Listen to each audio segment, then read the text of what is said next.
Welcome to the Highlight Her podcast, a space created to highlight incredible women in their journeys through business, motherhood, creativity, and accomplishments. I hope it ignites motivation in you like it does for me. Thanks for tuning in. Let's get to it. Hello and welcome back to the Highlight Her podcast. I'm here with Karoline Leavitt, who has a very impressive and expansive political career in her still early 20s, yes. soon to be mid-20s, but she is also an Atkinson resident. Yes. Or, I'm sorry, you're from Atkinson. I'm from Atkinson. Yes. We are from the ATK, so... Best town. Yes, best town. So I am just really excited to have you here today. You are absolutely fearless in your early 20s, and it's just so impressive, everything that you've done. So I'm so excited to hear about it. I'm sure other people are also excited to hear about your career in politics. So let's get started and talk about. So you were at St. A's. That's kind of where it snowballed. So correct. Yeah, paint me a picture. Absolutely. So as you said, I grew up in Atkinson, just down the road from you. We were neighbors. And my family owns a couple small businesses. We owned Levitt's Ice Cream in Atkinson. We own Levitt Auto and Truck in Plastow. So I grew up in a business family. Like, my family is not political at all. I was introduced to politics in college. And I went to St. A's on a softball scholarship. So I went there to play sports, did not know really what I wanted to do or where I was going to go. I was always infatuated with the news. Like, growing up, my family still has home videos of me pretending to be a reporter. And I always read the newspaper before getting on the bus. I always just loved current events and very inquisitive about what's going on in our world. So I think that's what led me into politics. Went to St. A's and just fell in love with it. It's a very politically active school. Here in New Hampshire, we always have candidates coming from both sides of the aisle to campaign here. And so I just kind of threw myself into every opportunity I could and still thought I wanted to be a reporter at that point. So I actually started the broadcasting club on campus for St. A's for students that, myself wanted to be reporters. So one thing led to the next. I ended up working for Fox News during the 2016 election. Then I took a job at WMUR-TV. I was a news assistant and then an associate producer for them. So I worked in the television newsroom. I worked for New Hampshire Chronicle, which is our state's infamous historical documentary series. And then I ended up getting a job at the Whitehouse. And I was fresh out of school. I literally applied for it online, just went on whitehouse.gov, filled out the application, never expected to receive a phone call. How old were you? I was 21 at the time. Crazy. Yeah. So I was just getting started, and President Trump was in office, loved his message. I believed in what he had to say and what he was doing for our country. So I thought, what the heck? I'll put myself out there. And they sent me an email 6 weeks later and said, we have a role.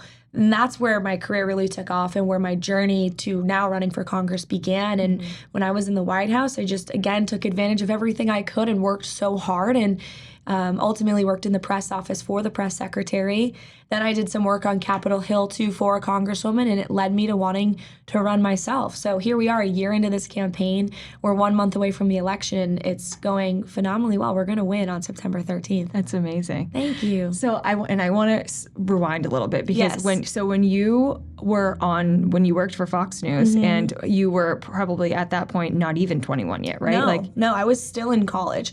So I did a quick stint with them during the 2016 cycle. They came to St. Anselm College campus. And as one of the few conservatives on campus, my teachers stuck me with Fox, which I was fine with, And that was my introduction into news and politics at the national level. And I remember being on campus and being behind the set of Fox News at night and all of these primetime shows I had always watched growing up and thinking, this is so cool. Like, I want to be the one on the news talking about these issues. I want to be involved in some capacity. So that's really what drove me, and it opened my eyes to it. And then it was just full speed ahead ever since. So I want to talk about, too, like from an early age, you were like, I'm a conservative and I want to be with Fox. So something that I think is really impressive is, talking, like snowballing back, that's your age. And you're like, this is what I believe in. This is where I want to work. Talk me through that confidence, that you clearly had. I mean, I know when I was 19, 20, 21, like, no way. No way. Not only would I have, I think, had the confidence to take that type of job, but and I think, people still struggle with the fact that they have a hard time talking about like things they believe in, staying grounded in that foundation, and moving forward with it. So talk to me about that. Yeah, I think I've always had an inner confidence that God blessed me with. Yeah. And I think that was really reinforced in my household. My father is by far the most influential person in my life. He has strong convictions. He's the type of guy, like, Bob Leavitt, Bob Leavitt. Yeah. Like, where he stands, and he's very outspoken. And so I learned to be that way growing up. And, I recognize not everyone's as blessed as I was to have great role models in their household, but I hope everyone learns at some point in their life to just be confident in what you believe in. People are going to love you for who you are, or they're not. But at least you're always being true to yourself. So I've always had that within me. Even throughout high school, I was always kind of, took stands and knew who I was and what I wanted. So I thank God for that every day. But that really came to fruition in college because I was a conservative. And certainly our higher education university is definitely left-leaning, professors and students alike. So I really had to be more brave than I ever was in standing up for what I believed in classes where I was the only student who felt that way. So it's that, and that has remained more true than ever now throughout this campaign. And being so vocal and so outspoken about where I stand on issues, it might not be popular all the time, especially amongst younger folks. But if you believe in what you're saying and you believe it's truth, then why shouldn't we speak about it? And, politics and religion are the two things that everyone always says, oh, you don't talk about that with people. But, those are two things that we should all be talking about because they're the things that impact us the most, both as individuals and also as a country. And they're two of the things that we all have in common. And I think if we're more vocal, we find, like I do every day on this campaign trail, there's a lot more that we all have in common than what divides us. So we're allowing the media and, kind of the evil in our society to win if we're not bridging that gap and just having these conversations. And it's very rewarding to do that. And I've actually had a greater positive response to some of the things I've said and, how outspoken I am than negative at the end of the day. I think I've helped a lot of people feel confident in themselves to speak out about what they believe in. And that is what I'm doing this for ultimately. Yeah.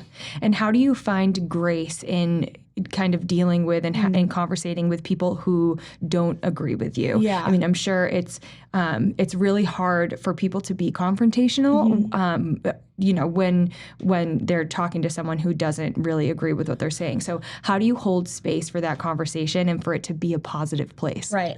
Well, you have to go into every conversation understanding that not everyone was brought up the way you were. Not everyone has the same perspective that you do.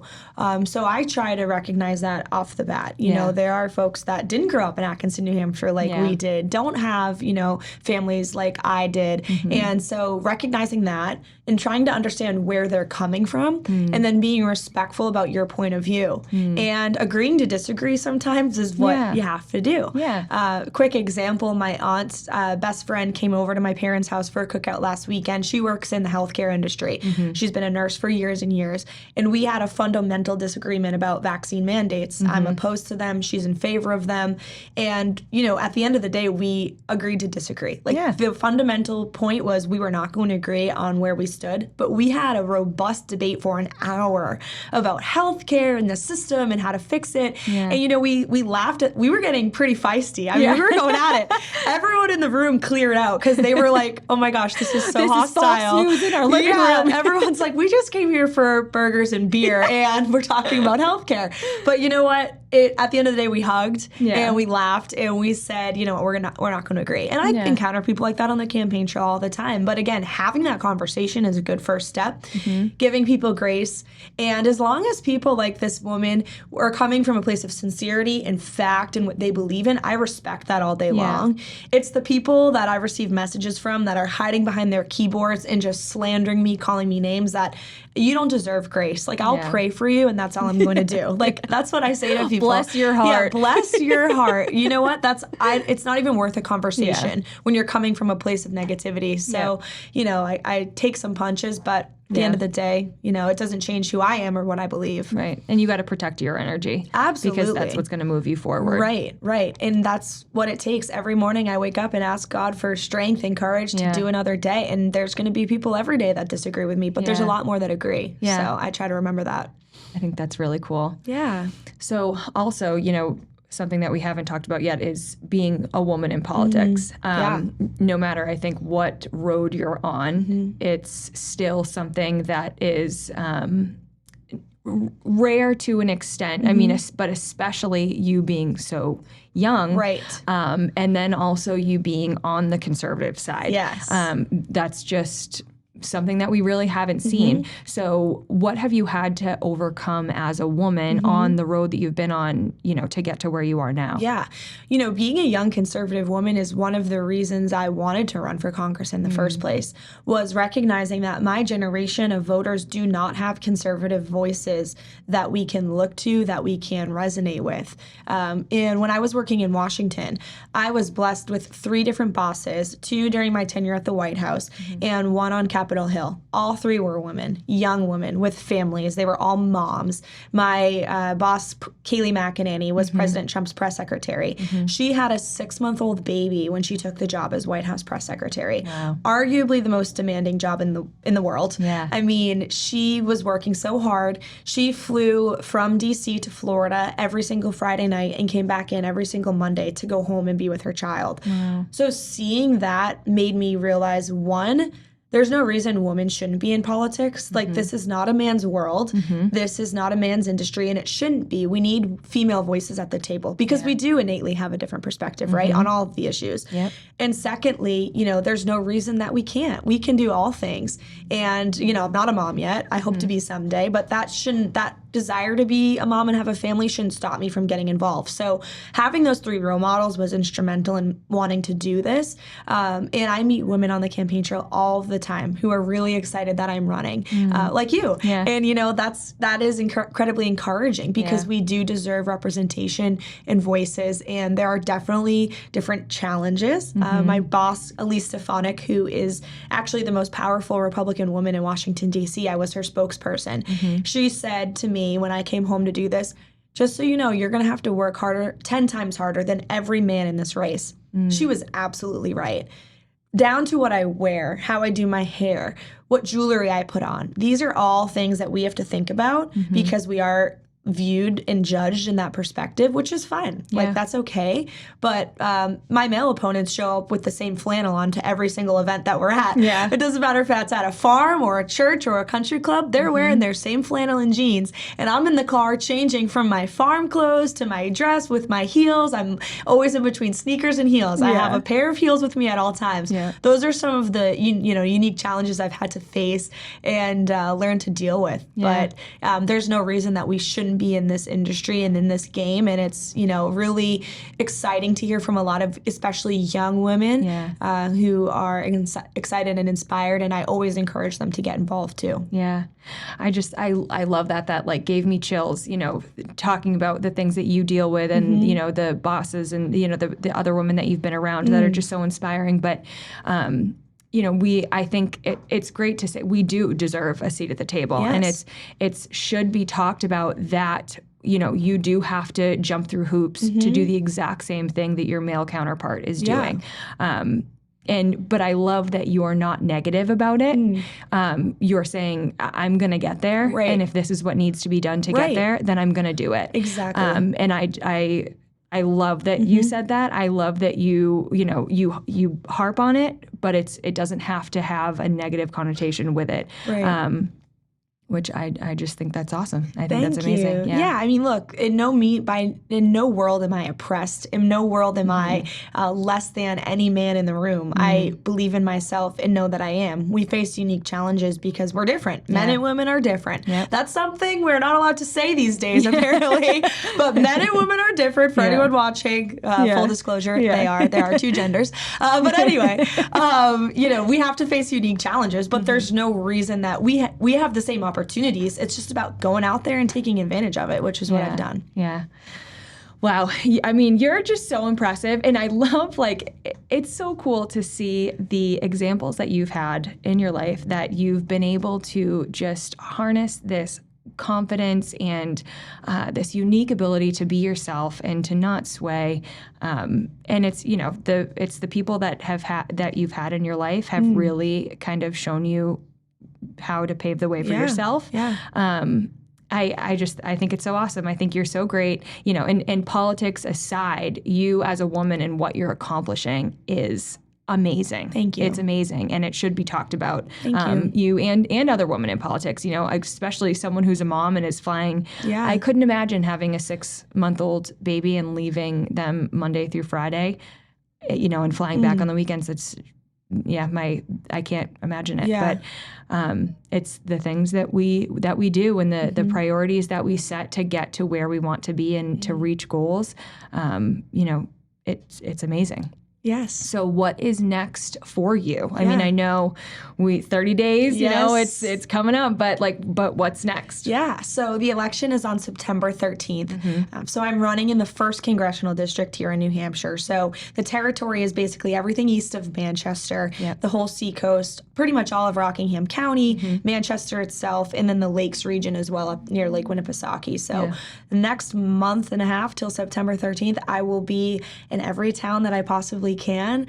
My days consist of media like this, working at the family business still to make a living, and then bopping in between meetings with supporters. Every single night I'm at a different event in a different town, whether it's a fundraiser someone's hosting for me, or I'm speaking at an American Legion or a Fish and Game Club. It's all about getting out there and meeting the voters, right? So that's what I'll be doing. The prayer and hope is that we will win. I feel very confident that we will. I have an exceptional team working for me. I have an army of young people that I've met throughout this journey that are knocking doors for me. They are the true soldiers in this campaign, and we're going to hit pretty much every voter we need to before the 13th. So we pray that we win. If we do, we'll continue to move on. So we're in the Republican primary now. If we win that, we'll go up against our current representative, Chris Pappas, on November 8th. So we'll keep charging ahead. We win that, then I'll be a congresswoman come January of 2023, which will be amazing. It's such an honor. I mean, to represent my home state, where I grew up, where my family has businesses, where I went to school, where all my friends and family continue to live, would be the honor of my life, hands down.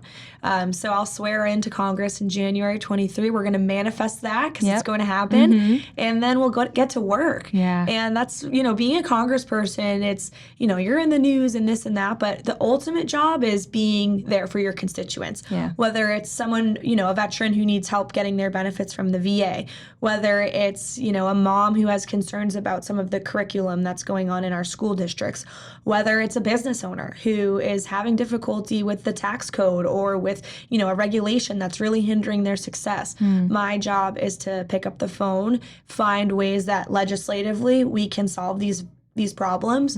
One thing I learned in DC is there's a lot of media coverage on these huge packages, these big budgets. There's a $800 bill right now that they're negotiating in the Senate.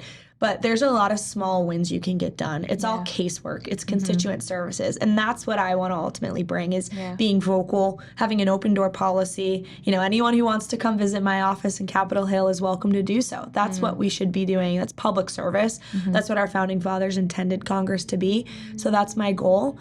And I'm a strong believer in term limits. I think DC is so old and corrupt on both sides of the aisle. So I will term myself out after 4 terms, 8 years. I'll be the ripe age of, I think, 34 when I'm retired.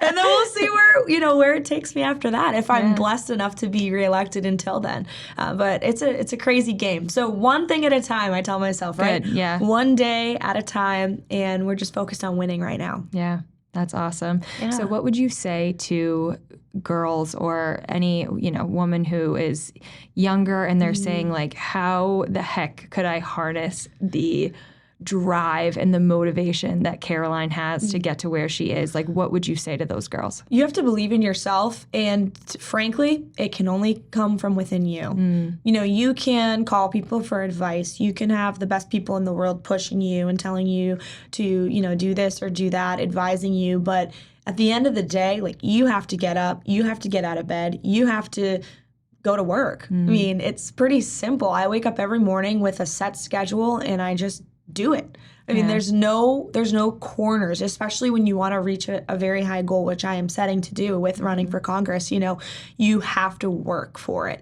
And no one else can put in that work for you. It certainly helps to have a team of people around you that believe in you just as much as you believe in yourself and can push you and keep you positive, because the days are long and it gets tiring, and there's times where you don't want to go to that event, and you do need someone next to you saying, we have to go. You committed, you made a commitment, let's go. And I have have team, my team is helpful in those very long days and pushing me to do that. But ultimately, it comes from within. And this is not just for folks that want to get involved in politics. I mean, this is for anyone, right? Yeah. This is for being a mother, right? You got to wake up and be the best mom you can. Some days it sucks, but you have to do it. Yeah. It's for being a business owner. You have to go to work to make your paycheck. And I harnessed that from growing up in a small business family, seeing my parents go to work every single day to earn what we did. And it comes from within.